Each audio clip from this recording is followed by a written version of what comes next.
après les millénaires d'errance et de persécution, l'exécution des larmes. There is a solution, a way of breaking the cycle of war and destruction. It lies in the recognition of the other, of his and her legitimacy, humanity, and dignity. We must reopen our eyes and see human faces there where war has deposited the mask of the enemy or the marks of a target. We must recognize that Palestinians and Israelis are living in twin solitude. The solitude of the Israelis following of the 7th of October 2023 and the solitude of Palestinians. Palestinians at their wits' end in the face of this ceaseless war. The time has come because the worst could still come to pass. The sacrifice of more civilians, the expulsion of the people of Gaza to Egypt, the annexation of the West Bank, the death of hostages detained by Hamas, or facts on the ground which could irreversibly change the situation there on the ground. This is the very reason that today, here in this chamber, we must pave the way for peace, because since July of last year, developments have accelerated. And at this point, we have reason to fear that the Abraham Accords, the Camp David Accords, could be called into question by Israel, and that peace would become impossible for a long time yet in the Middle East. It thus falls to us this historic responsibility. We must do everything within our power to preserve the very possibility of a two-state solution. Israel and Palestine living side by side in peace and security. The time has come. This is why, true to the historic commitment of my country to the Middle East, to peace between the Israelis and the Palestinians, this is why I declare that today France recognizes the state of Palestine.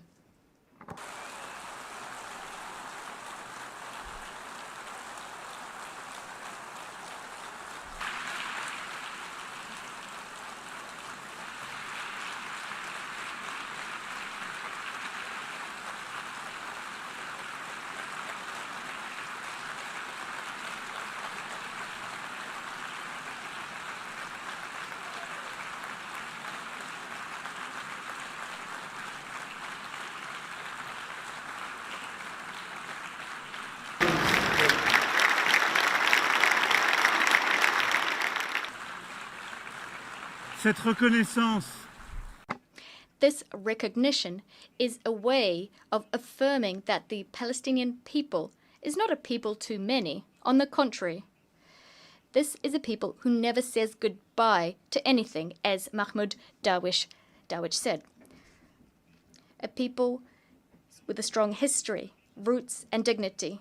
The recognition of the legitimate rights of the Palestinian people takes nothing away from the rights of the people of Israel, who France supported from day one, and to the respect of which it is staunchly committed. This is why we're so convinced that this recognition is the only solution that will allow for Israel to live in peace.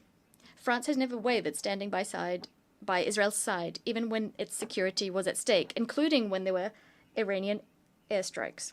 This recognition of the state of Palestine is a defeat for Hamas, just like for all those who foment anti-Semitism, nurture anti-Zionist obsessions, and who want the destruction of the state of Israel. This recognition by France goes hand in hand with others which will be announced today, and I thank them: Andorra, Australia, Belgium, Canada, Luxembourg, Malta, Monaco, Portugal, the United Kingdom, San Marino. They are here today.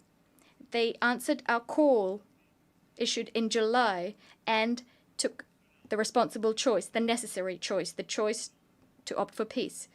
Spain, Ireland, Norway, and Sweden are also going down the same path, and many others did before us too. This recognition paves the way for useful negotiations, useful for Israelis and Palestinians. This path is a path towards a peace and security plan for all. France and Saudi Arabia submitted this plan to this assembly, and it adopted it by a large majority.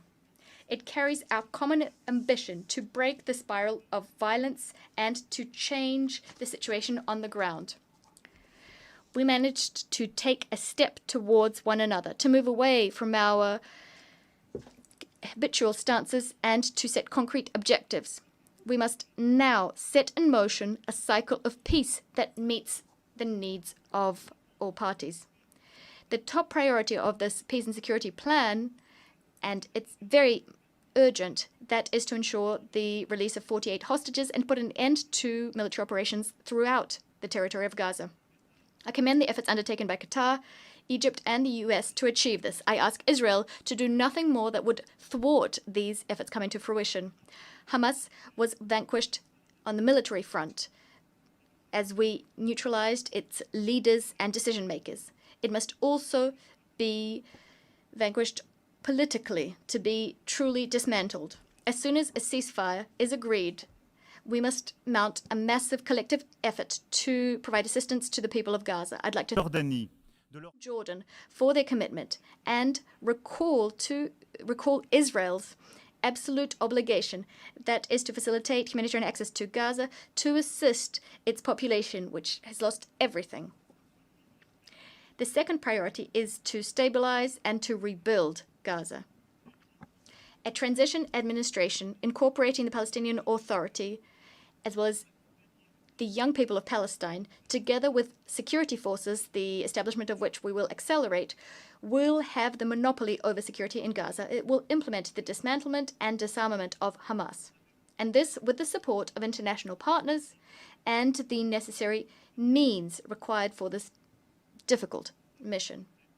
France stands ready to contribute to an international stabilization mission, as well as to support, together with our European partners, the establishment and equipping of Palestinian security forces. As soon as negotiations permit, the Security Council could decide to deploy a civilian and security support mission, liaising with the Palestinian authorities and with the consent of the Israeli authorities. Furthermore, it'll be up to the state of Palestine to give hope to its people, tested by years of violence and occupation, division, and negligence. It will be up to the state of Palestine to give its people a framework for democratic expression, a framework that's been renewed and that is secure. President Mahmoud Abbas committed to this before Prince Mohammed bin Salman and myself. He forcefully condemned the terrorist attacks committed on the 7th of October 2023. He reiterated his commitment to disarming Hamas and committed to excluding Hamas from future governance in Gaza, as well as from future governance throughout Palestinian territory. He reaffirmed his commitment to combating hate speech and promised an in-depth overhaul of Palestinian governance. France will pay close attention to the full implementation of all of the commitments made to us. This renewed Palestinian Authority is a necessary prerequisite for the success of the indispensable negotiations we'll need to resume to come to an agreement on each of the final status issues. It's within this framework that I will be able to decide to open an embassy to the state of Palestine as soon as all of the hostages detained in Gaza have been freed and a ceasefire has been established. What France will be demanding of Israel will be just as considerable. Together with our European partners, we will be pegging, that is, our level of cooperation with Israel to the provisions, the measures Israel will be taking to put an end to the war and negotiate peace. It's thanks to this path that we will get a state of Palestine which is sovereign, independent, and demilitarized, bringing together all of its territories, recognizing Israel and being recognized by Israel in a region which will at last see peace reign upon it. What I also expect of our Arab and Muslim partners, who have not yet done so, is for them to uphold their commitment to recognize the state of Israel and to engage with Israel in normal relations as soon as the state of Palestine has been established. In so doing, Together, we will demonstrate dual recognition for the benefit of peace and security of all in the Middle East. Ladies and gentlemen, this is our peace plan. It establishes a demanding mechanism to end the war and enter into the negotiations phase. It allows for Israeli-Palestinian peace to be the first pillar of a new peace and security architecture in the Near East and the Middle East. It lends credibility to the possibility of further economic integration. Nothing will be possible unless the Palestinian authorities take full ownership of our renewed ambition so that we can at last achieve the two-state solution. I know that they are reluctant. I know that they harbor fears.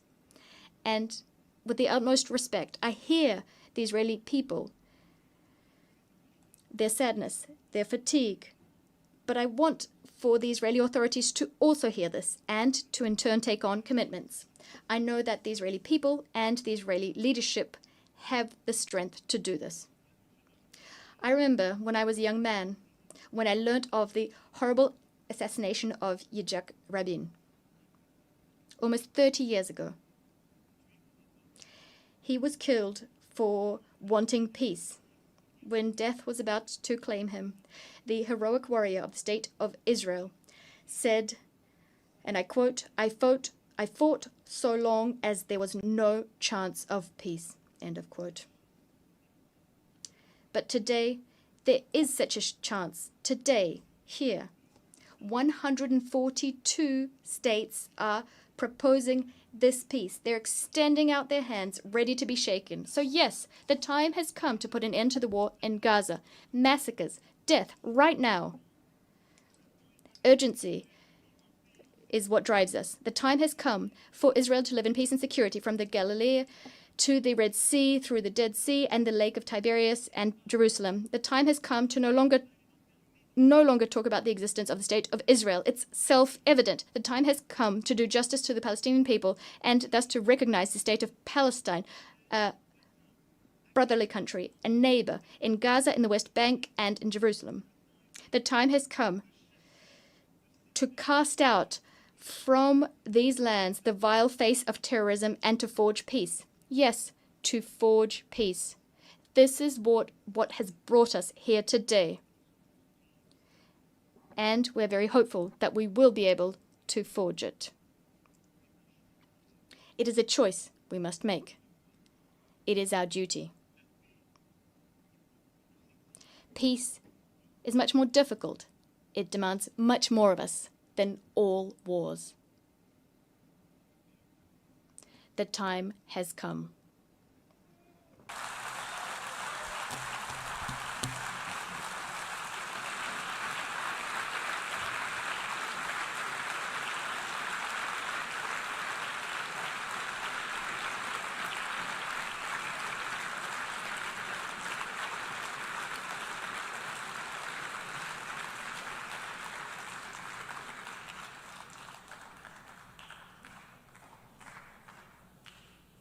Ketika ada sesuatu yang tidak benar, kita suarakan. Ya bagaimana semua terangin dia sedungu ini? Ini manusia pecundang yang sangat merugikan bangsa kita ini. Saatnya jadi member eksklusif di channel YouTube Official ID. Tantang lagi para nabas sumpah di atas Al-Quran. Dia pengen masuk TV. Konten-konten premium yang tidak tayang di TV. Live interaction. Halo pemirsa iNews, ini baru selesai. Emoji dan badge spesial. Reakses konten pilihan. Klik YouTube Official iNews. Join member hanya Rp10.000 per bulan.